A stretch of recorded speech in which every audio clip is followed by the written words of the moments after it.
Résultat, il y a VT Yannick Mouela. Oyo azali kosala quelque chose ya kitoko et mon ami na misu. Alors félicitations. Oui. Oyo pe aza gestante déjà. Voilà. Aza gestante. Ye oyo. Premier mise bana ye ekozala, je crois que d'ici mois de septembre. A commettre déjà bas à Kobota. OK. Ndako basoso. OK. Ngamo mo ya tongaki. Na tie basoso awa. Na moni ke basoso na bato bako fana place moko te. Yango na kabolaki bango. Po banyama ba yama bata basoso bako so ngo te. Yango na kabolaki bango boye. Basoso bazala pa, mabata pe bazala pa. Très bien. Alors production ya mabata yango ezoli ya basoso ezoli kanini nini bazali boni bandaki na moko. Oh bazoli ya kitoko hein. Oh là là là là là. Voilà. Balandia Fantastique Info bomona, c'est très important que mona élevage ya basoso bio. Ou ezali basoso o to benga répondre c'était basoso na ya mboka. O bazala na kitoko. Pourquoi vous avez choix parce que to chaki espèce oyo to zi pa to che 2000 al 20. Oyo bo che 2000, o to che 1000. To zo ba nombre d'espèces to chaki. Mais na tango to che yango, to zo ba ke après to ko zo rendement moko ya malamu. Donc maman ndenga sala kamisala na ye nyonso akoma ka projet nyonso akoma biso pe tango toza siletere parce que ye aza na étranger côté azali kuna na Royaume-Uni. Donc biso totikalaka toyebi ke tozo rendre service un jour tozo bénéfice na musala tozo kosala banana ezali komona na bilili ya ngoyo namoni pe bapundu ya caoutchouc soki na mikosi te namoni pondu ya caoutchouc ezali awa meka mpe kosala commentaire to banda na ananas to sukisa na pondu ya caoutchouc. OK, juste mais eza bongo ingénieur. Anana to lonaki. Yango déjà soki bo filmer wana pe moko yango wana ebimi pe bimi donc ezobima bima déjà. Après déjà bana ya banana. Ako to eza muke eza nde belé na se. Alors ananas yango bolonaki ezalaki pona ya superficie boni o boche bananas awa. Ya 1 hectare. Fantastique Info TV, magazine au business.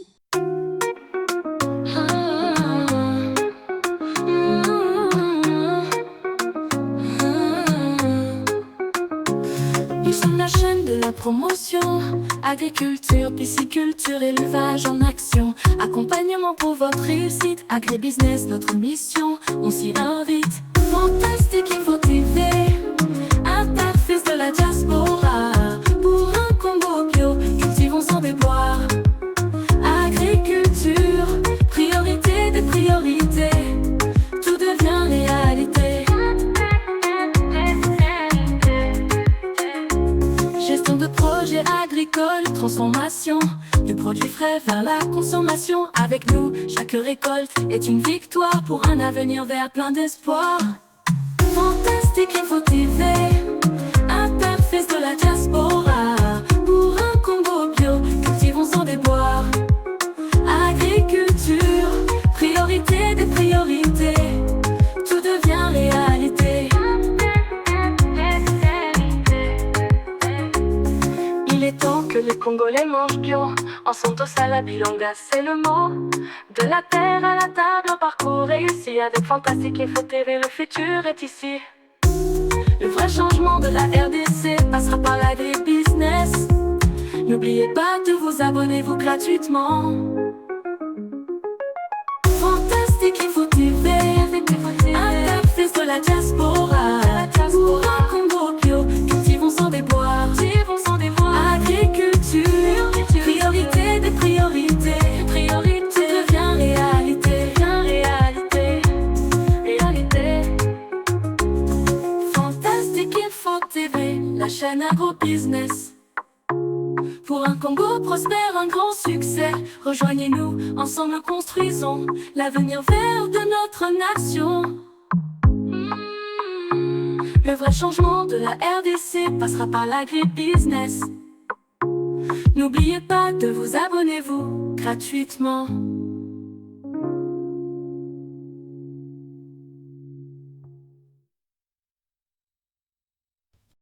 Voilà, c'est parti, très chers abonnés de Fantastique Info télévision et ça la ranga seigneur aussi le nouveau découverte na ba différentes fermes les deux alliés occasion ya koyeba ferme Angèle Farm où ils ont mis bon 4 km comme dans la route nationale et si quand ils ont mis bingi bingi tiko kotawa alors na kosala bino na mozindo nyonso yoyeba ni nezali na kati ya ferme Angèle Farm alors dans la vidéo la vidéo tina suka pour ton comme ça la découverte na bandeko au bazalia botendeko. Bonjour. Voilà, toute la caméra s'il vous plaît. Il y a bien ça la fantastique un de partout. Au Bengamina Combo nini. Justement comme on a bozi. Na fin na ferme ya maman Angélique. OK, comment ferme les ali nini? Ferme Angélique. Voilà, ferme Angélique. Voilà, la fantastique info télévision et le ngona papa Bozi, tout ça la découverte, il y a ferme Angélique.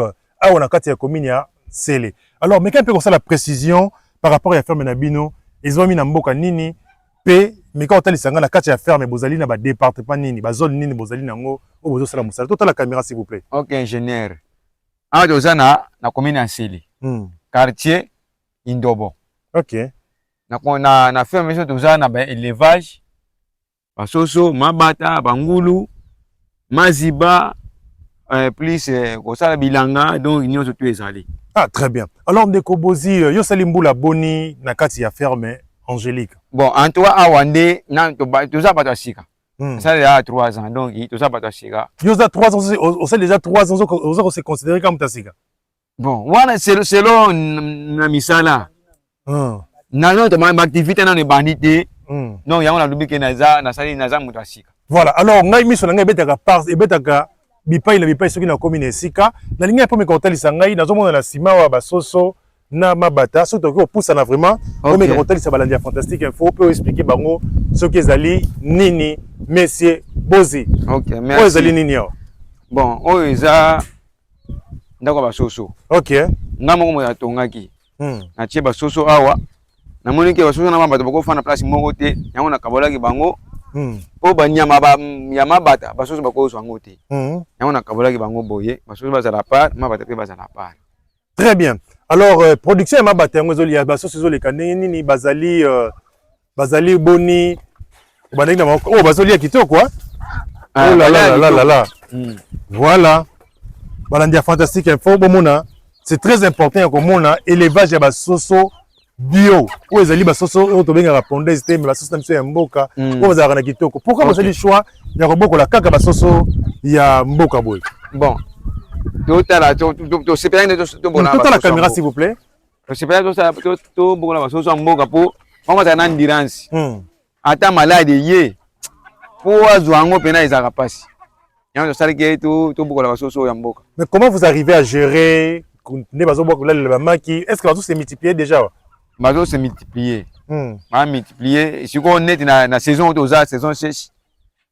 Les arapena rare, les arapas si pour bakola. Mais quand on peut expliquer dans fantastique info parce que fantastique info c'est aussi une université buissonnaire où moi je quitte mon bureau pour aller sur le terrain. Il y a un peu expliquer bandeko. C'est vrai toi là tu as fermé à maman Angélique ou tu peux essayer mbote c'est kazomi pe par rapport à confiance ou à PC biso. Mais quand on peut expliquer so mutalinga bandeko bokola basoso ngana benga bongo basoso ya mboka basoso na basoso bio. Basoso baza kitoko ngana liaka mingi bango ye. Yango. Muto bana ndeni pona kobokola ngo monsieur Bozi. Bon, au bout de la banque, na pena première dirité. Tout à la caméra s'il vous plaît. Ezagaga, mazanaga, moi c'est na mobali. Je sens ici bango. Bazo fanda awa, couplage, couplé bango. To sele bango 21 jours. Yako fanda la maki après a pasoli. Wana ko simbe logo moko te na maki. So ko simbe ka maki na ye. Akimi maki wana. Donc il faut tika ye moko ti ya aussi sa makamone nyozo tout. Olongoli place wana so era ko bima olongoli matiti wana obwaki otiki apa obano dese biloko aliaka. Bino banana combien de couples beaucoup peut le à peu près na combien après près. To zaka na couple moko. Moi c'est na mobali. Ti ba komi boy. Balandi fantastique info télévision. To ba télévision za radio te. Bota l'exemple il y a ferme Angélique. Oyo bandeki na couple moko c'est-à-dire deux soso ya moi c'est mobali pour permettre ngata terminer na bengi bango. Fermel na mal mais bota le résultat. Bozomona bino moko na image ndenge ezali koloba vraiment basoso bazolia malembe bomona ndenge ezosala bongo. Alors monsieur Bozi ameki expliquer un peu l'élevage ya basoso tout le monde peut mabata mais quand peut expliquer ndenge osala rapona ko élever mabata o tozali komona. Bon, mais mabata. Tozala ndenge moko. OK. Donc tozala na couple kaka moko. Mais a to komi na 9 mabata, couple moko. Balandi ya Fantastique Info Télévision, tu le toujours que Fantastique Info Télévision ezali une université buissonnaire. Si on a besoin de faire la vidéo, c'est vrai, toujours promouvoir, faire ça déjà un pas à malamu, mais c'est aussi il y a faciliter les informations. On va montrer que non, il faut millions pour se lancer. Bon tel exemple à faire, mais Angélique, on a quand il y a commune en scellé, un couple mort, c'est-à-dire mâle la femelle, les lots va commune va saucer belé. Même exemple là-bas, canard azali de kitoko ozara guma kasi même très wana pena to wazanya mamoko ale kutu soso motala bino moko yango yo résultat ezali palpable et très cher abonné de Fantastique Info balwa liboso otala biso to sengi na o s'abonner sur le oliba contenu oyo ngai votre humble serviteur ambassadeur de la terre Lucien Bokite na sali la bino olingo compte olanda yango to sengi na o s'abonner et partager vidéo ko za égoïste té yo nza a pesi opportunité olanda ngai partager dans des communautés aux alamalam. Tozali ko continuer. Merci papa Bozi les résultats parlent. Yango tozali on a 4 à faire mais on va besoin de combien d'hectares s'il vous plaît? Nous avons 12 hectares. Voilà, donc déjà avec 12 hectares, tu aurais la déjà combien mais vous voyez les résultats au Bazali Kosal. Est-ce que vous avez une source d'eau ils ont permettre à bino ya ko alimenter et ba mai? En tout cas, on a 5 sur 5. Et ça 5 sur 5. Voilà. Source ezali non motopompe ezali magamuto ezali. Très bien, très bien. Voilà. Maman Angélique, ton moni mon cœur déjà ne bandeli émission la biso, to sali 10 ministres to compter déjà moyenne parce que ton moni mo sala ou ezo sala. Parce que 5 actions mine n'était pour compter faire mes casse mais déjà avec des petites la volonté à boyer, ndet to sali komona misala yango wala. Alors ngai miss na sika kendana tuna la question, mais c'est Bozi o boloni ezali nini s'il vous plaît? Oyo eza moringa. OK, OK. O moringa. Moringa yango. Ah, okay. Pourquoi moringa? Pourquoi vous allez choisir moringa? Ce qui me c'est cameraman à cause zonga pour filmer ngo malamu ozala kitoko. Moringa eza nzete moko eza pena kitoko. Même biso bato, même banyama, bandeke, non nyoso tuna biso bato etraitaka biso. Comment vous avez fait pour l'on a qui besoin qui gêne plante ou qui graine ou c'était comment? Besoin qui gêne plante. Besoin qui ba gêne plante neto ya kolona. Voilà. Vous avez un avocat, safu et ça. Comme on a côté à verger, vous avez dans la côté à élevage, hôtel ici biso déjà bandeke, soso na libata. Je crois peut-être que les Cambouéta liba ngulu, bon besoin nango pe. Balanda Fantastique Info Télévision, tu partager vidéo, vous avez besoin de partout sur lingi, vraiment ton contenu on salue ma contenu à boy. Vous allez à la carte ya commune, ya scellé. Alors messieurs Bozi, n'habitez au rememanga sur Nathalie Sabalanda Fantastique Info et surtout aussi Maman Angélique total la wapi. Donc kitanase, total la bangulu, total la banana. Milongo eza kona ndeto kitanase sikondi. Très bien. Voilà, caméraman to sengi na tourner caméra dans l'autre côté pour la total c'est un peu ndenge ni makambo ezali koleka côté oyo. Voilà, tokei to za pe na besoin ya ba technicien nyonso o bazali on a kati ya ferme to mona yango malamu. Ah ezali résidence na yo esiko lalaka. OK. Yango bisika na lalaka mais nta botala yo moko jene omoni. Ndaku donc oh eza dépôt bisika na lalaka eza na sima mais donc ça na dépôt na ndaku. Voilà, très bien, très bien. Déjà c'est ils a pas moko malamu ya komona ndaku. Alors Angers on a moni vous mettez un peu en commentaire ezali nini? Bon Angers oyo eza pour na fabrication ya élevage konika biloko ya balima balima pona konika biloko ya bangulu tititi biloko même ya basoso kaka na moteur oyo mais c'est kufa to ça là te eza na kamwa kokoso. Voilà eza na kamwa kokoso Balandi Fantastique Info na moni on pose bien équipé moi radio on a panneau ils ont ça là au moins kitoko wana bon wana na cha pona moi pona distraction pona journée belete. Voilà bino bosuki ala ngambo kuna nazo mona bino te kuna binoté côté bisoté. Voilà limite kaka net oza na percé oyo. Voilà Balandi Fantastique Info Télévision botala awa projet ya maman Angélique oyo to pesi mbote na libota mobimba tala résident na ye mosala zo sala yango emonani ferme yango nezo monana et aussi ba collaborateur na ye to pe bandeko bazo sunga ye to pe ba travailleur na ye bazali balati bilamba ya kitoko to ko mona ki ba conseil na biso comme ko futa ko ba to comme ko lata milamba pona ko sala mosala parce que avant au mona moto kaka na tenini ya bongo zo sala bongo awa logo ya ngoyo et monani. Alors papa Bozi, oui. Alors mais peut continuer la présentation. Ah namoni banana ezali komona na bilili ya ngoyo. Namoni pe ba pondu ya caoutchouc soki na mikosite. Namoni pondu ya caoutchouc ezali awa mais peut ça la commentaire to banana ananas to soki ça na pondu ya caoutchouc. OK, juste mais ça bon ingénieur. Anana to lonaki. Yango déjà soki bo filmer wana pe moko yango wana bimi pe bimi donc ezo bima déjà. Après déjà bana ya banana. Alors l'ananas c'est un bolona qui est qui pona ya superficie boni au boche banana sawa. Il y a 1 hectare. Balandi fantastique info télévision aux assir na on a tout monde na bililo na tourner ça 1 hectare parce que ce que tu sais ça la démonstration. En tout cas, eza 1 hectare pour na sima na munango teza qui oh carrément na hotem so ezali. Eza na sima pour chéri. Alors kolona yango bosala ki yango na ba cartement ya boni. Pour nous ça 1 hectare ya ananas, vous savez l'écartement ya bonne. Il y a 1 mètre, tu sais il y a 1 mètre, écartement 1 mètre. Il y a 1 mètre. OK. Donc il y a 1 mètre on a beaucoup de le rôle à combien d'ananas na kati 10 000 to 5 000. Donc on a 10 000 ananas. Voilà. Balandi fantastique info télévision, bozomona ba nanas ya ngoyo oyo esalami a na kati ya Angel femme oyo tozami awa ngai na bino bozali komona ndenge nini évolution ya bananas. Alors les bananas yango boloni ezui tant boni déjà banda boloni yango et vous comptez peut-être ce qui nzamba songi école la moment nini. Bon.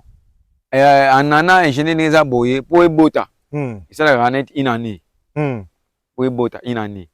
Oh ils a deux, oh ils a troisième tour na ye aboti. Premier tour abota au troisième tour.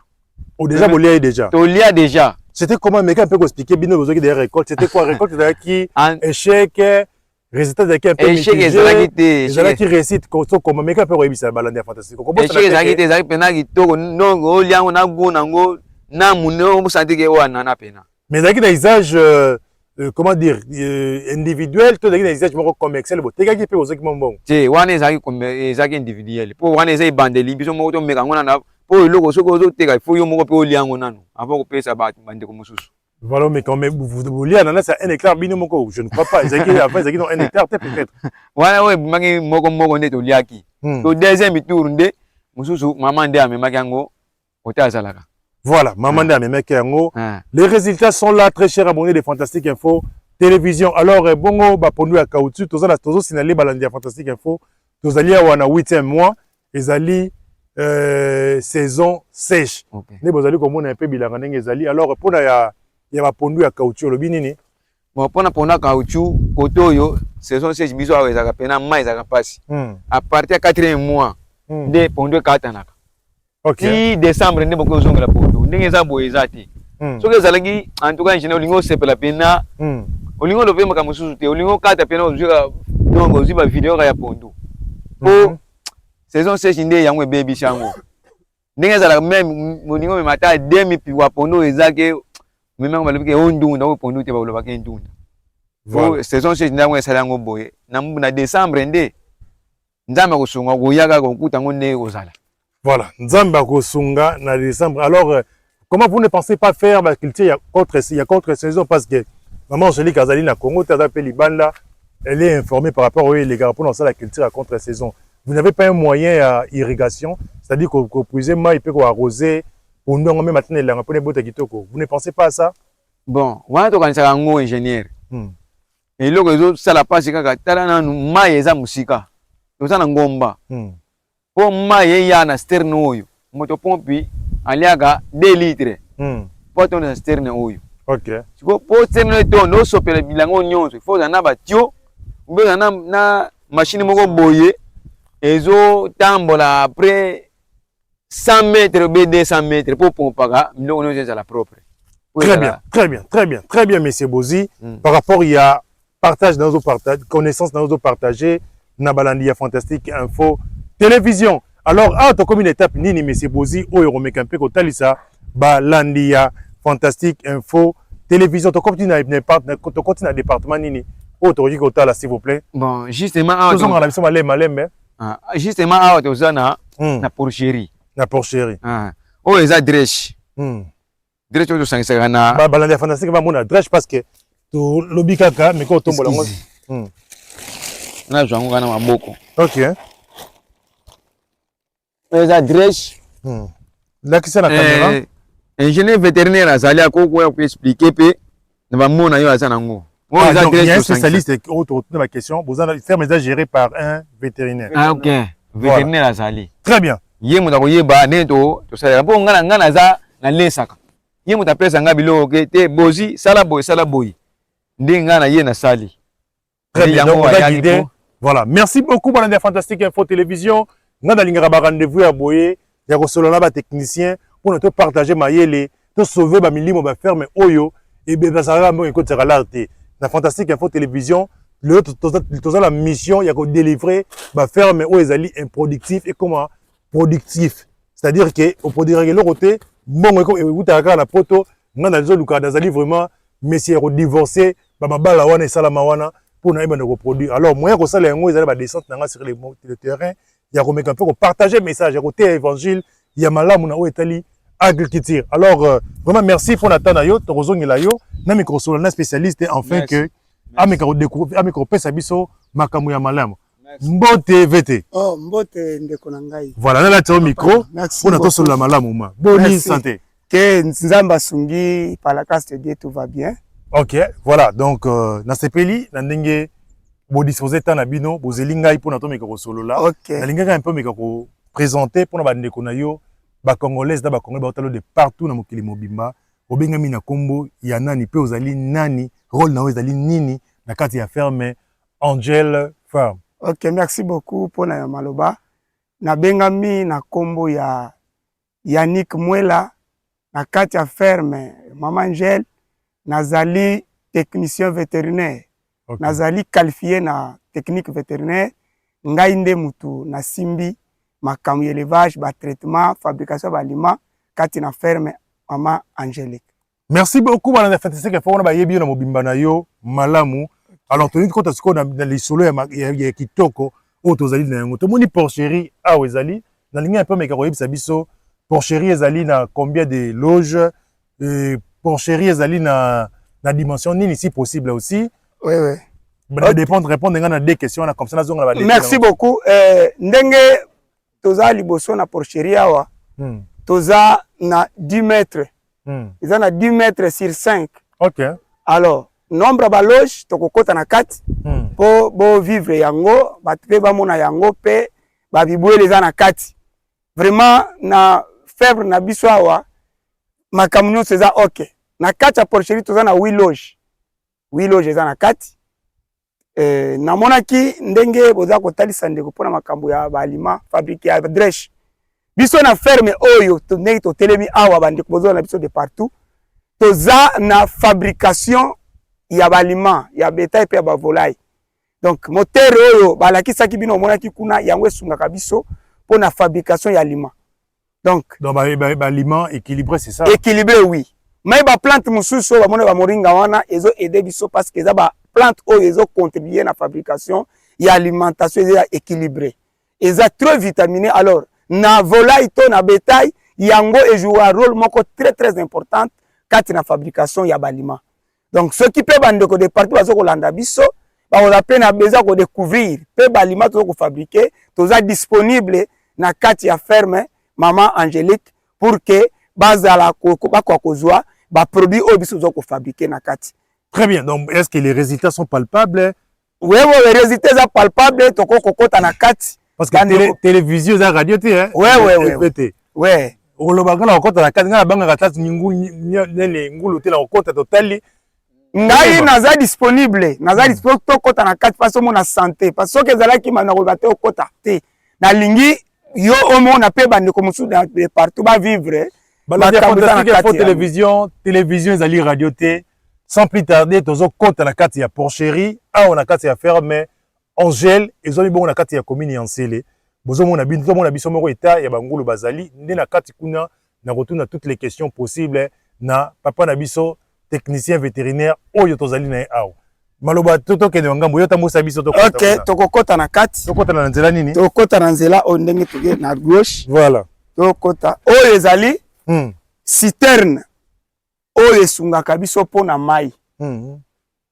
Eza ya combien de litres? eza ya 1000 litres. Donc ndenge citerne etelemi awa toza na motopompe oyo ebendaka mai tologe yango awa eservir biso mpona nettoyage ya bangulu kolesa kosokola bango mpona fabrication ya biloko mpe mai esungaka biso. Donc citerne oyo yango ezosunga biso. Donc toza complet na kati ya ferme Angel. Voilà, vous allez complet, il y a un peu de bongo, mais il y a une côte à moni dans la question. Vous allez à 1000 litres. Oui. Par rapport il y a quantité il y a loge vous en a bangol vous en a vous utiliseront après pendant combien de jours ou semaines? Bon, yango ndeza boye sungaka biso pendant à peu près une semaine na 2 jours. OK. Pour utiliser mai ya ici. Et vous le dites que pour alimenter yango si vous avez un motopompe, il faut au moins 2 litres de carburant. Oui. Comme ça, moi, il tondissait en plein. Donc 2 litres, on est à 6 000 francs. 6 000 francs congolais. Voilà, parce que l'année fantastique, il y a un fondé là-bas, à l'université. Oui. Vous allez professeur. OK. Maman n'a pas grade dans la je vois dans la réalité zone na IBPT. Na kata université wana. Donc to solo rana bino ozo pesa cours ba ko ozo délivrer bande ko belé. O bazaki na ignorance kazo yeba parce émission na biso elandamaka na kaina bik ngala mona mama maman belle babuta ba poto alakisinga tala kaya fantastique yango etondi. C'est ça. Donc monga minava ba opeta ba muke bazo futa. Lelo moni mon frère. Oui. Ba te belé bazo ko négliger élevateur agriculture. Monde pour les la développer, il faut se baser na agriculture et élevage. Parce que sans élevage, sans agriculture, ba ko vivre té. Pour mutu po azali pa e ko guta na agriculture. Voilà, et ça c'est vraiment important. OK, donc yango moni Angel ferme. Azwa inspiration pe ba idée ya ko organiser makamna kati Angel ferme. Donc c'est une femme aza batu esengeli batu ba soutenir vraiment azana ba initiative ya malam ba partenaire ceux qui bazali pe ba kolanda biso ba ko soutenir maman Angel parce que na ba idée ba initiative azana ngo en tout cas aza ko contribuer na développement azana mboka nini ye azali na Angleterre précisément azana na Royaume-Uni balandi fantastique info télévision année bana Londres ba télémi exemple après maman Angel yeyo akele bomonaki bilenge ya projet à Tolesa Congo basalaki ya bango ya mingi lilope comme tour ya maman Angel et le ngone équipe né o bazali ba professionnel bozali komona. Alors sans plus tarder to continuer les sources kotala ndenge nini évolution ya ferme ezali. Alors c'est vraiment important pour na biso ya ko encourager ba activité ya boye ceux qui nazu appel ya boye na kitaka na lombango mingi pour na kotalisa un peu évolution ya misala lelo ezali ba maman nde baza kotambola bazo telemi ba maman bazo gagner ba papa awa toza na porte à porcherie so bo moni même ba nzete toza na ba pai toza na ba makemba ezoko contribuer lisusu na alimentation ya ba bétail ya bangulu. OK, explique vous allez un peu clair. OK, donc le kola ba feuille oh ya ba papier oh ça contribue na alimentation eza yango moko ba fruits ba papier ezo contribuer na nini na alimentation même ba makemba ba tron nango ya kati ça nous sert na ko lesa bangulu. Donc ezo pe ba aliment ezo contribuer kati alimentation oyo ya élevage na biso na kati ya ferme Angel.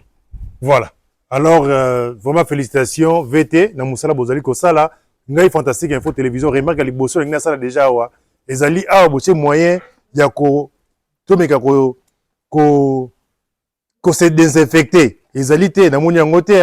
OK, bon na moyen ko désinfecter ezalaki vu que tozana ko réhabiliter lisusu porcherie na biso c'est pour communiquer to salaki nini to supprimer parce que ngana ya webi sikala wuti na okota ouais moni feboza nango ouais yango tozo ko expliquer donc c'est yango alors to kota na kato meka pe ko talisa mosala esalami awa te bangolo bozali na yango o ezo lia ezo ko lia balima oyo bino moko bozali ko sala yango na ba composition na bino VT maloba ngambo yo ngula liboso to moni lelo to moni déjà santé kitoko. Alors olobi ni VT ouais ngulu oyo azangula ya mobali ye oyo nde to chai pona kwa couple ba femelle ye oyo premier ngulu awa ye ndaza vera oyo aza pona couplement to veut utiliser pona reproduction ye oyo premier ngulu awa. Alors azali race nini bozana ba race ni ya bangulu oyo awa tozana race large white tozo kobokola awa na kati ya ferme na biso vraiment lotali santé na bango parce que tant tobi fabrication ya balima ye wana police belge donc ye vraiment namonaki bien te police belge ye déjà azana 386 kilos. Très cher abonné de Fantastique Info Télévision, bozomona onga nazali komona balandi ya Fantastique Info Télévision oyo ezali esengero komona ngulu ya 386 kilos oyo azolia balima oyo esalami epai ya bango moko awa bakompose yango na banzete na makambo ebele resté yango oyo tomoni bazobenga police belge aza mpe kaka vera aza vera baladi ya Fantastique Info Télévision ezali radio te bozomona bino moko awa résultat ya VT Yannick Mwela oyo azali kosala quelque chose ya kitoko emonani na misu. Alors tozana batui félicitations. Ouais. Oyo pe aza gestante déjà. Voilà. Aza gestante.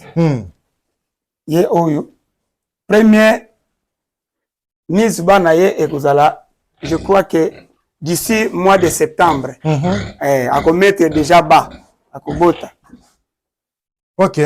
Vraiment félicitations VT parce que Moussa Lozo Sala ezali komonana donc jusqu'à présent bozaka kana 3 sujets je pense. Donc baza 4 sujets. 4 sujets bazali awa yango oyo. Kalate azo bota déjà. Ye oyo. Eza pe kobota liboso. Vraiment santé nde na lobaki na bino bolobaki kokota na kasi omona parce que télévision eza radio te. Très bien. Miso na bino moko témoin santé na bango ndenge ezali à partir de fabrication ya balima oyo biso moko tozo ko fabriquer vraiment résultat eza positif. Résultat ezali positif bozali komona bino moko balandi ya Fantastique Info bo partager vidéo projet yo bo partager vidéo yo ya projet ya maman na biso azwami na kati ya Londres ya projet ya maman na biso azwami na kati ya Angleterre ya projet ya maman na biso na Royaume-Uni botala ngulu oyoki na elengi botala bino moko balandi ya Fantastique Info Télévision azopesa posa ya kobokola donc namoni vraiment fona sala groupe WhatsApp on a resangisa bana nyonso ya Londres bana nyonso ya Royaume-Uni o baza ko émerger na élevage pe na agriculture botala vraiment bino moko yango yo bozomona ba race ya malamu parce que l'élevage qui compte ezali pour na ba race ya malamu botala maman na biso ye ya sali ba race ba ngulu o bozomona na bilili donc il y a pas na dire bozomona bino moko ma. Alors ingénieur na lingi un peu mais ko résumer maso tomoni olobinini. OK na nyonso oyo tomoni na kolobaka kete nzambe asunga mama Angèle apesa ye ba inspiration apesa ye makoki pour que ferme oyo ekende liboso ceux qui pesa na bandeko bakolanda biso de partout bakoyi ko contribuer pe bayoko ba partenaire oyo bakoyi ko sunga biso kasi ya ferme Angèle vraiment musala ezokende kitoko na yango to remercier bino parce que kolongwa kokoma tina ferme awa ce n'est pas une mince affaire na volonté bosali pour que bo découvrir ba réalité oyo na kati ya ferme oyo vraiment ba talent oyo tozo talisa mokili mobimba bandeko nyonso oyo de partout baso kolanda biso ceux qui bako kosunga te par ba pesa to main forte pour que ferme ekende liboso vraiment et produit ba production à la malamu. Très bien. Baladi ya Fantastique Info Télévision bon continuer à partager vidéo parce que ngana bino to matina suka ya hotel tabli masolo ya malamu oyo bana Londres na mona zolia bana ba payer belé na minute oyo parce que misale yango ezali komonana ozomona ba ngulu ba santé bazana ngo bozomona ngulu ba taille bazana yango ezali vraiment ba fruit ya mosala ya malamu. Alors VT n'engoto une question. Oui ba race ya ngulu bozali na yango ezali ba race bosomaki yango wapi elekaki ndenge ni pour la choix ya race. Bon choix ya race to sombaki yango to sombaki yango kana Kinshasa awa na ba ferme vu que toza ba technicien ba spécialiste au moins milliers nyonso tango zo singo sala élevage il faut étudier au sala étude millier race nyonso te ko za rentable na millier moko oyo zo sala musala lokola biso toza na pays tropical alors il faut que le race est résistant ou ko vanda ko reproduire bien na pays tropical to ko zate ngulu oyo na milieu oyo ko produire te to mema sinon résister ko négatif. C'est pourquoi choix de race est très nécessaire na élevage. Comme toza na milieu oyo yango to sala ki choix oyo ya race oyo ezala adapté na milieu biso tozali ya Kindobo awa. Merci beaucoup VT Mwela o toza bana senga ko mona misala na yo. Alors une autre question par rapport il y a un projet bozali na yango na carte ya ferme Angèle o tozami a na carte ya commune ya Sélé na quartier monene ya Kindobo. Qu'est-ce que vous comptez après ba mise ba ou ko sala ma bientôt là vous comptez bo sala nini bogoteka bogo transformer et on les kanenge nini après ba mise ba todo sala élevage ko ya engraissement il faut tout engraisser ba sujet oyo ba kobotama voilà pour engraisser on a comprendre déjà le lobby mais quelqu'un peut expliquer bandeko bazota la mambo ya procherie pour la première fois et ligné koloba nini et deuxième méthode de la canine ce qui mutu engraisser était rosa la nini m'a expliqué parce que il faut oser couper ça ça va fantastique toujours ça là pour que ba port wana oyo après mise ba to ça va pour engraissement ko salete bango ba ko susu pour na production te to kati production na bango tant to engraisser bango okokozwa dans 7 mois 6 ou 8 mois okoza déjà na ngulu oyo akokisi pazazo peser même 100 kg dans 7 mois tango engraisser alors tango yo engraisser ye okolandela kolia na ye ndenge ya malamu swe na ye nyonso après yango tozo viser lisusu to kende na pisciculture parce que to bandaki tozo linga ko évoluer susu na nini ya pisciculture.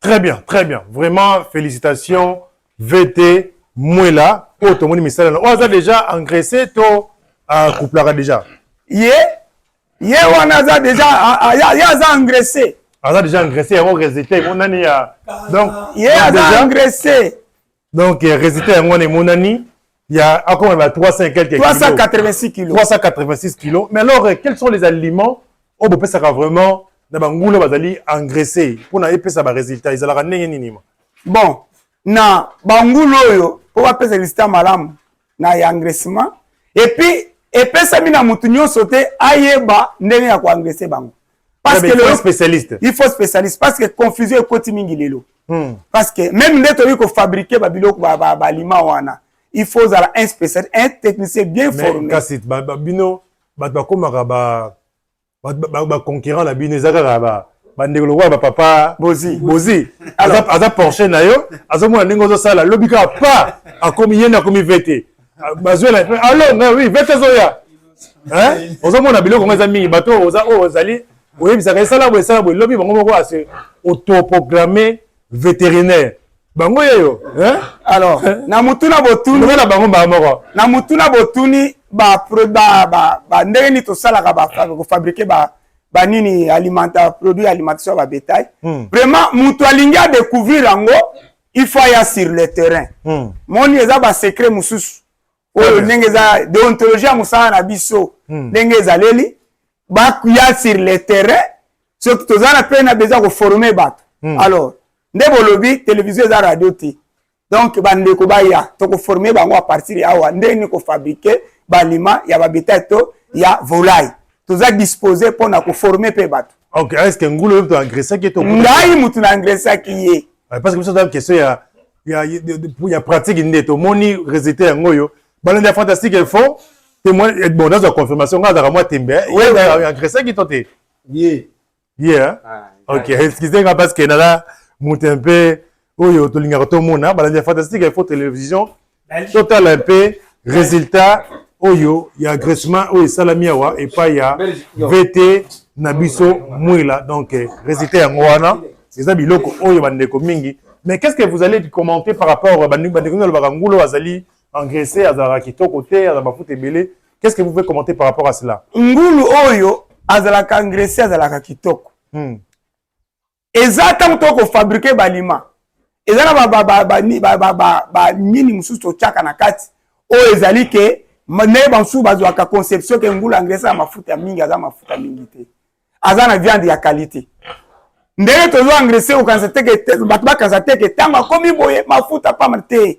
aza na viande ya qualité toza na expérience wana donc soki toza na expérience wana te bato balongwa na confusion ya koloba ete ngulu engraisser aza na mafuta ebele te et puis ntango tozobokola ngulu tozosala élevage donc eza na batraitement topesa oyo epo diminuer graisse na kati ya nzoto ya ngulu donc technique vraiment ekomi modernisé technique ekomi modernisé elobi bongo VT mwela awa na kati ya ferme Angèle na commune ya Nsele tozomi bongo na kati ya quartier monene ya Kindobo. L'agriculture n'est ali priorité de priorité na kati ya agriculture tolobaka wana même élevage ezali na kati. Félicitations na promotrice ya projet oyo to souhaiter vraiment ba résultat ya malamu pe to sengi vraiment Nzambe azala na yo. Alors botalisi biso tomona ki élevage ya ba soso na bandeli tomoni bananas boche tomoni ba pondu boche tomoni bangulu oyo ezali. Alors awa bokotambo sa biso soko lisusu wapi pona kotala fo tokita na mai kota ya betan côté tosala pisciculture. OK.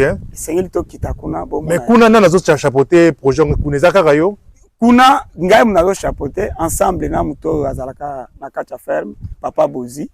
Voilà ngai na ba télévision za radio te to sengi na bino vraiment mabiso kuna tomona balandi ya fantastique ngai na za milisu ya ba millions ya ba congolais na ba congolais bazotala de partout o bazana posa ba ko investir mais mingi bazaka kolela mbongo utaka na poto ngana okita na nzela pona luka ndento ko sala divorce wana to koma peke non mbongo na biso ya bilangawa et mataka pe kuna pesa l'équilibre et vous allez kitoko donc idée on va sala ba vidéo yango wana. J'espère que yo pour apporter un plus pour un projet comme un peu rentable yo zala bien payé la promotrice paye azala bien payé. Très bien, très bien. Voilà. To botambo sangai namona balandi fantastique info ba CPLA et surtout aussi maman Angèle oyo apesi confiance na fantastique info télévision oyo ezali chaîne numéro 1 na kati ya boko na biso la République démocratique du Congo na makambo etali promotion etali découverte oyo etali makambo ya agriculture na Congo. Donc ngai yo votre humble serviteur de l'équipe nanga mobimba tozali wana et ils ont salé sur malamu que c'est on est besoin continuer peut être confiance. Alors bon partager vidéo vous en a besoin vraiment pe tozala to zo ba premium sur esengeli pona oyo pesa ka YouTube na bandeko oyo basala ka mosala ya kitoko bandeko basala muziki bazo kende pe musika kasi biso zali kaka la makambo etali bilanga bino ne boko soutenir biso botala banana si yango baloni ndenge dimension ekomi déjà résultats zali palpable donc bozo mona ndenge banana c'est boti ebele. Alors eza kitoko pour la biso. Alors tozo continuer très cher abonnés de Fantastique Info Télévision. Alors pour na chona moni ezika ki bosuki siko ndenge bon to tombaki nde awa nde yango ezika ki po ezaki na se ya matiti mwana kiti ezika ki mais mususu ezali wana bomba ngona kati ndako fane ngati soko chango awa boko ya bayibi yango. Très bien. Très bien. Alors, on a toute la question VT, vous avez chargé comme Mamouanine, mais comment vous arrivez, je crois bien que vous aidez aussi Papa Bozi. Parce que les arraches, ma belle, Zali, zélo, c'est les arraches, zélo. Mais comment vous arrivez à faire l'agriculture? Déjà, dans ma belle, zélo. Comment vous faites pour s'organiser? Parce que ma belle, qui sont là? Les arraches, zélo. Et ça, ma belle, c'est les arraches. Ah, tout le monde a mis ça la bilan, vous continuez. Ils avaient chèque l'équipe mingi. Comment vous arrivez peut-être? Il y a toujours des chèques par rapport à contexte à tout donner.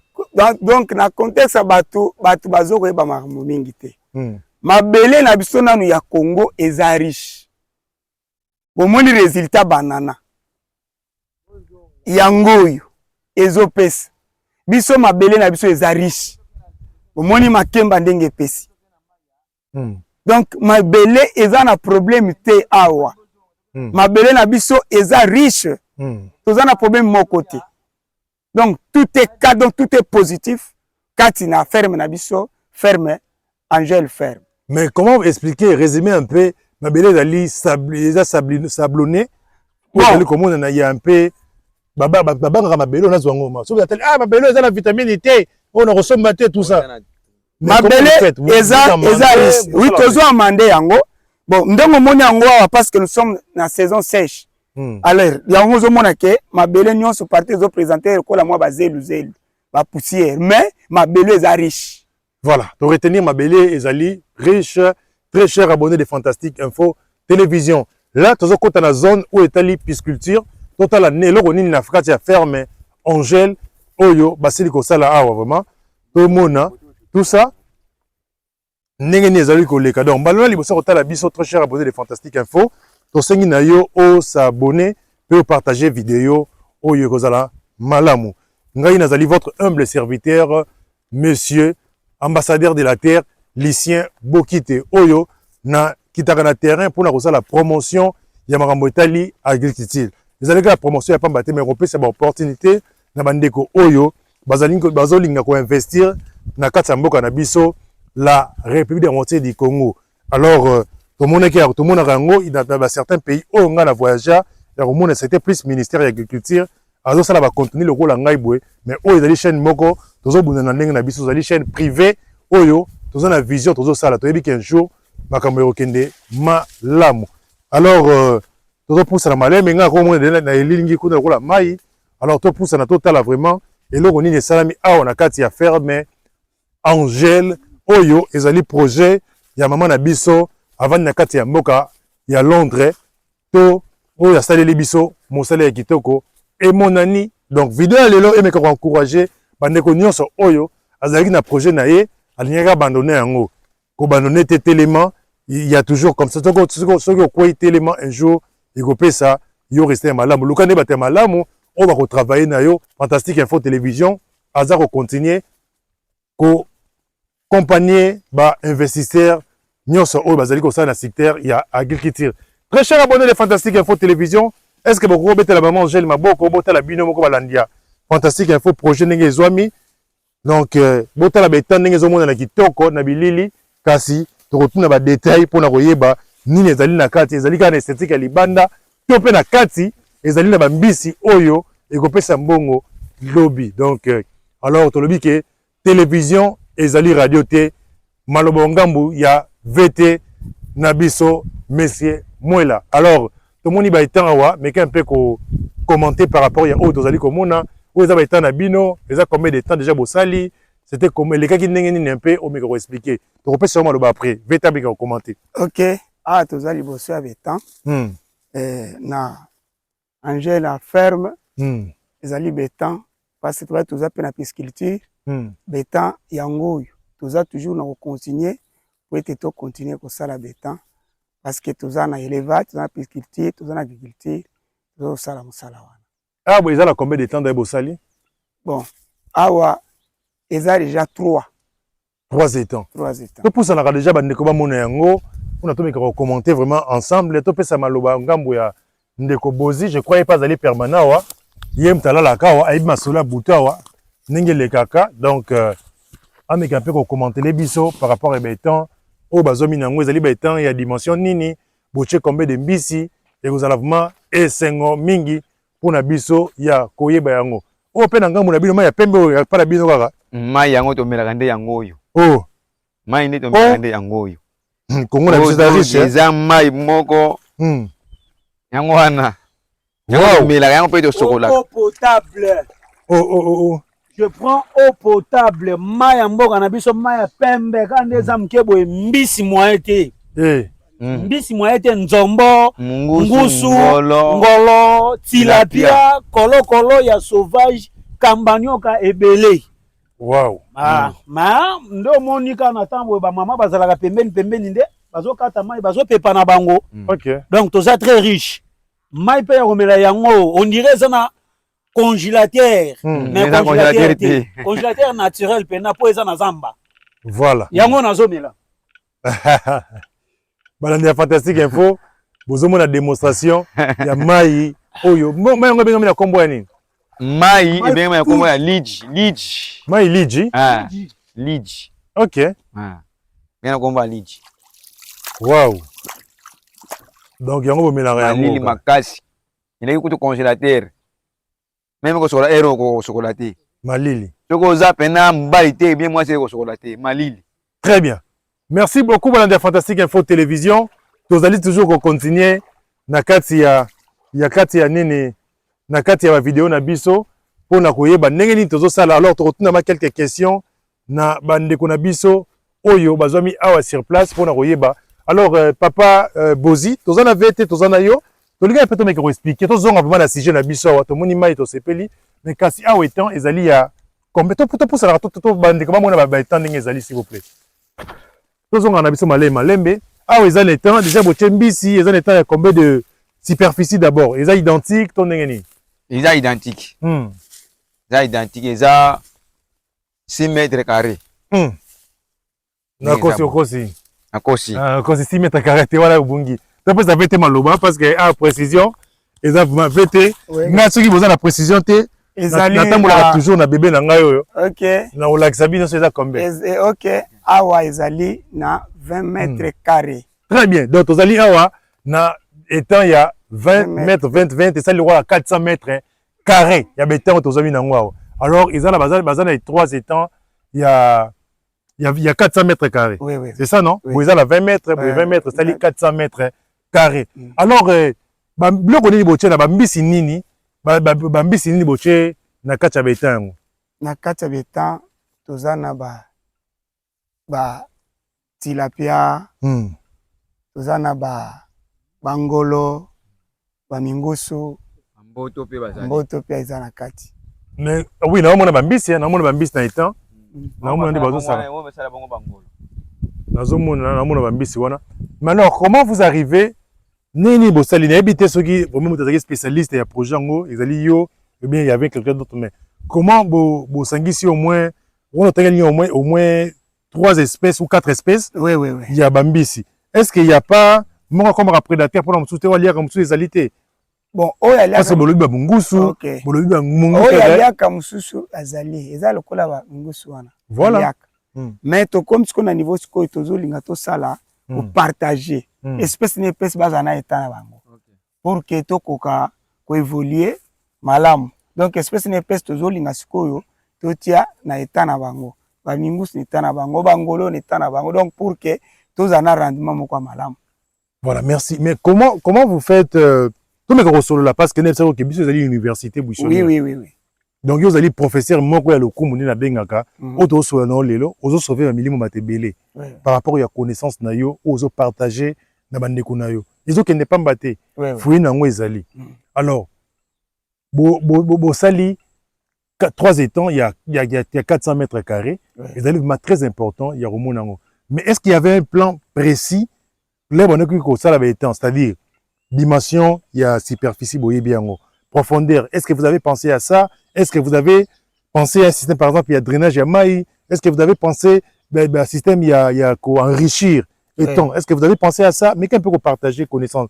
Et aussi, vous avez pensé, il y a récolte, comment peut-être quelle quantité vous comptez ici pour d'abord récolter P quantité. Est-ce que vous devez penser à ça parce que c'est un investissement oyo bino bo sala boy maman gel à chaque fois tinda rambongo a bisinga koma razo koma bino moni 3 états ils allaient de parce que totalement le bétain belé bisika belé moni bétain boité moi so asali ka état na ye il y a moins 10 mètres carrés ben nyongo état ils ont ma bête malam mais comment on a dit que sala boy moi je vois après près ça les a déjà comme moi je sais na déjà au sala.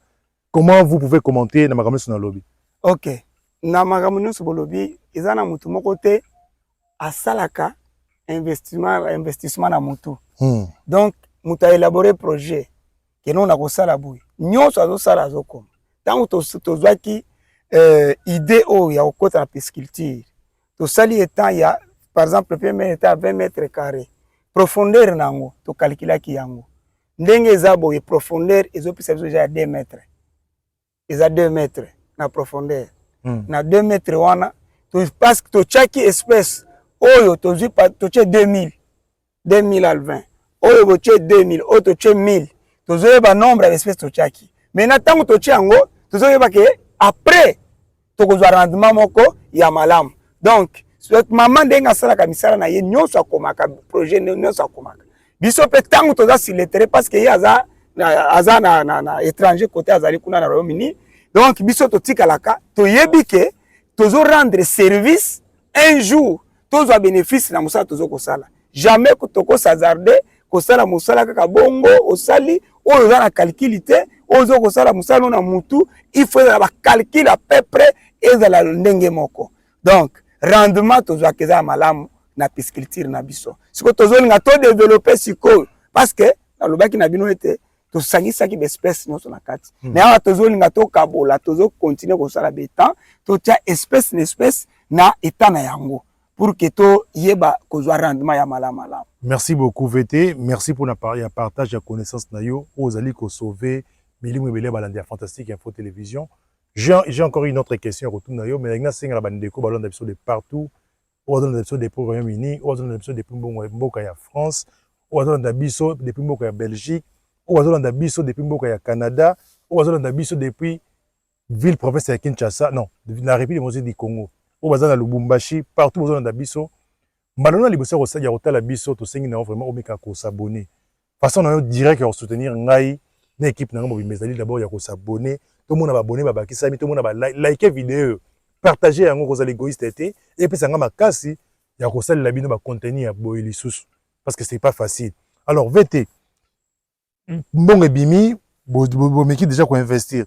Quelles sont les précautions aux par rapport à danger parce que nous avons dans le boko yo matiti ezali, c'est-à-dire na katiawa ba nchosi bazali, ba grenouille bazali, ba nyoka bazali, c'est-à-dire ba prédateur o ba koya ko attaquer ba biloko na côté koto. Quelles sont des conditions, quelles sont de biloko ni oche comme motambo pour na protéger ba mbisi non parce que ocha boye yo la kawate ozana mundu ko zaka nango ate mais ndenge otiki yango boye ba précaution ni nozui pour na danger ba mbisi na oyo ba nchosi bali yango te ba nyoka bali yango te oluki oseli moyen nini pour na yango. OK, ndenge eza boye ezalaka propre parce que salité soki ezali et ko permettre que ba insectes to ba nyoka ba nini ba percer ba kota na kati. Comme tout dans la saison sèche, nous nous préparons déjà au monde ba kati déjà pour que ba kata zamba etika la propre. Parce que jamais tangu ye par exemple nyoka to ni nazo mona propriété akona ko fofile ta kota na kati etant. Donc toujours linga ko sécuriser beta na biso to cha propriété tout autour pour que ata eloko moko nuisible était et ya ko déranger beta na biso. Ya voilà, merci beaucoup. Mon assistant Nayo, audio commenter ni ndeko Bozi. Bon, commentaire na ngeza ndenge tout nga mo muke parce que badande ko moni beauté ba itamu su wana te. Ndenge vétérinaire à lobby. Salité eza d'autre part.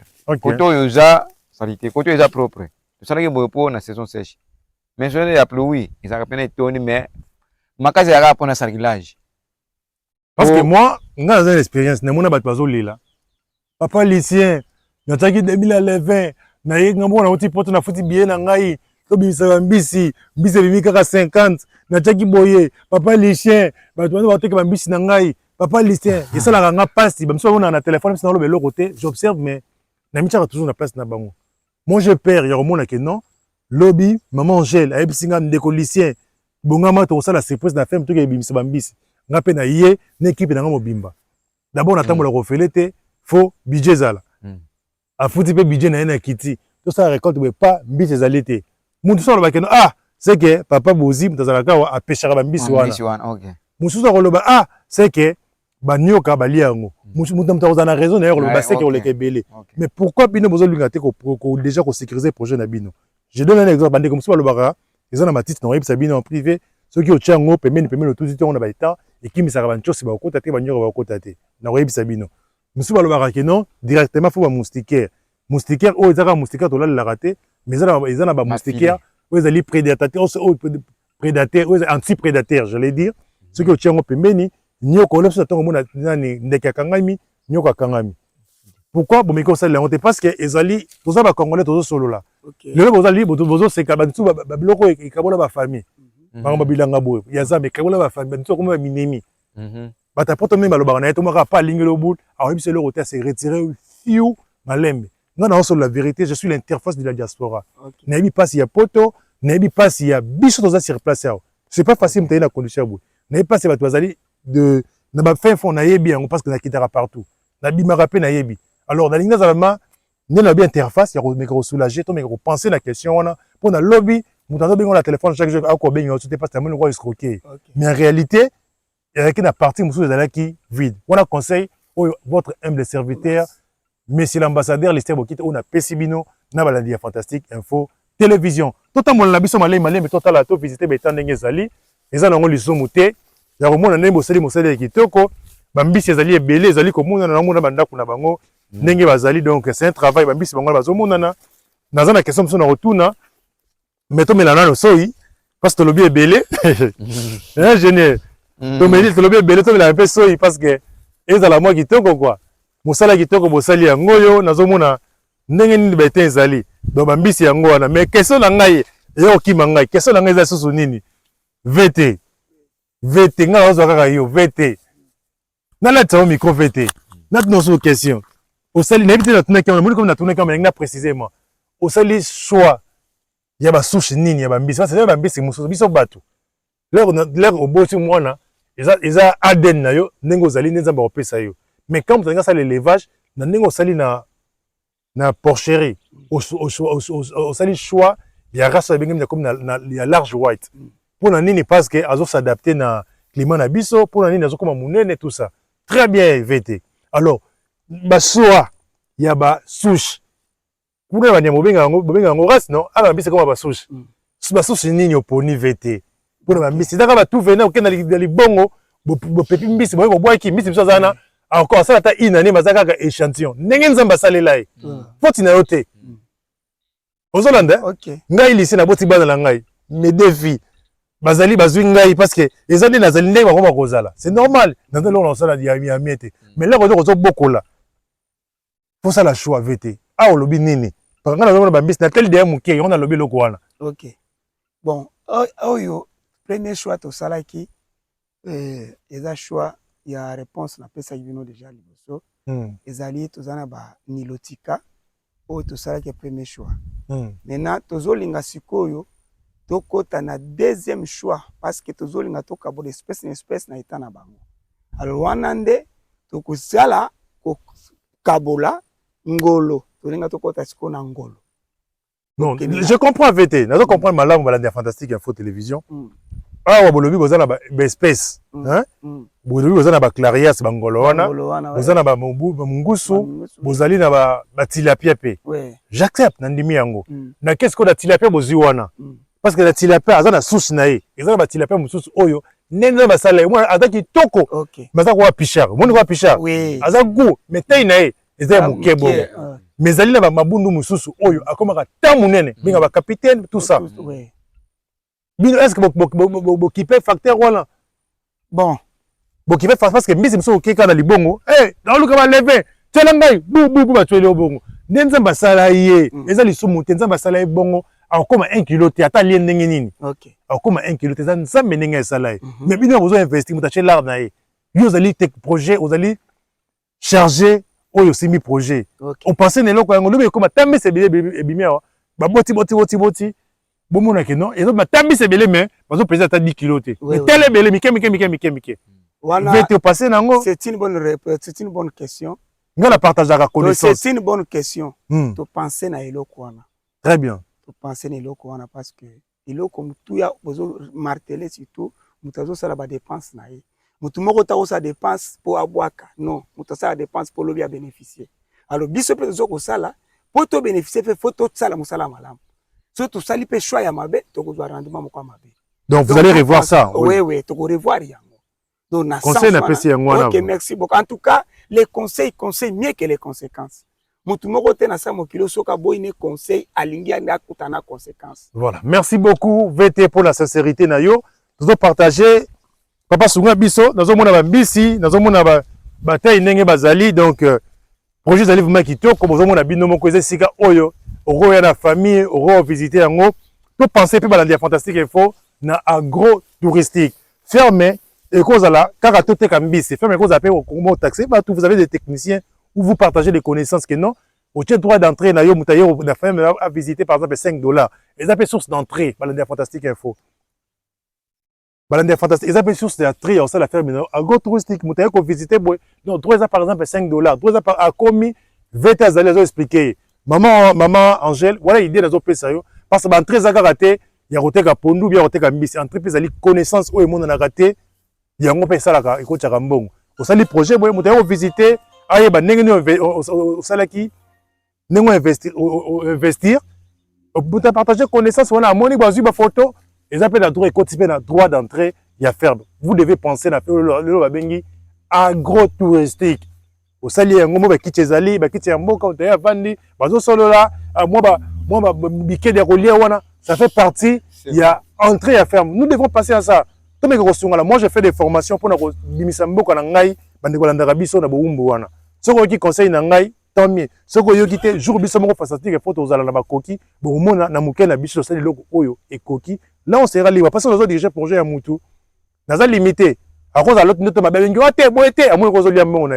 Mais dès qu'on aura les moyens, on va le faire comme ça. Na partager connaissance, nazali ambassadeur, na rien problème à mututé. Voilà.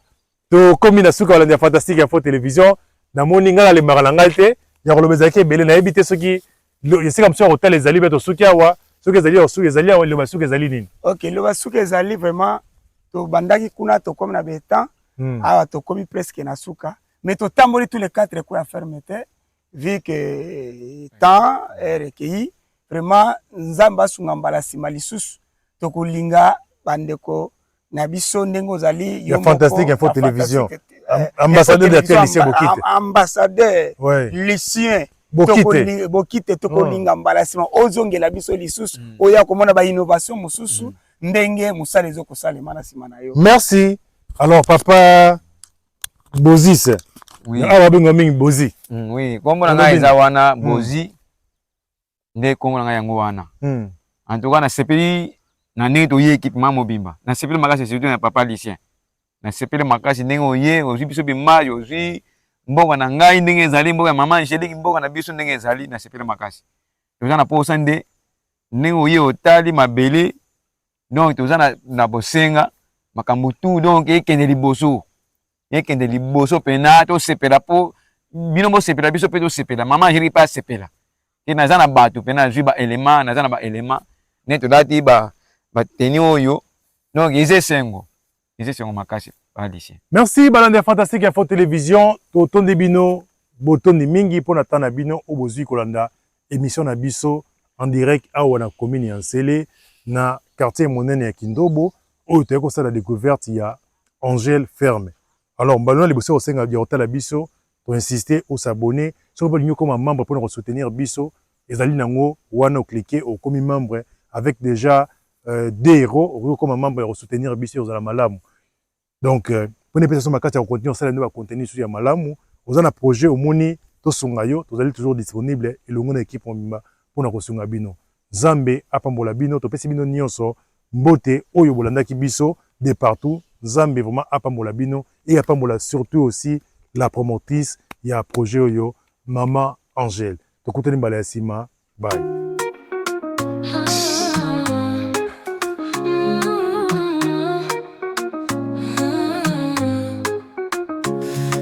La chaîne de la promotion, agriculture, pisciculture, élevage en action, accompagnement pour votre réussite, agribusiness, notre mission, on s'y invite. Fantastique Info TV, interface de la diaspora, pour un Congo bio, cultivons sans déboire. Agriculture, priorité des priorités, tout devient réalité. Gestion de projets agricoles, transformation du produit frais vers la consommation. Avec nous, chaque récolte est une victoire pour un avenir vert plein d'espoir. Fantastique Info TV, interface de la diaspora, pour un Congo bio, cultivons sans déboire.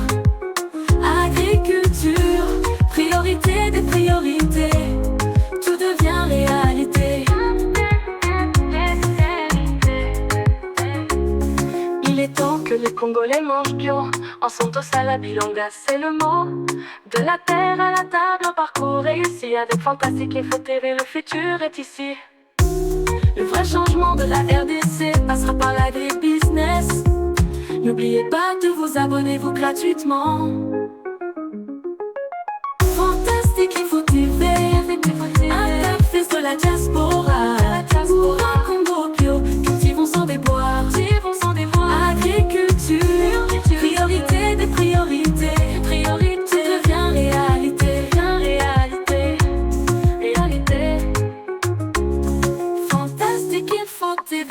la chaîne agro-business. Pour un Congo prospère, un grand succès, rejoignez-nous, ensemble construisons l'avenir vert de notre nation. Le vrai changement de la RDC passera par l'agri-business. N'oubliez pas de vous abonner, vous, gratuitement.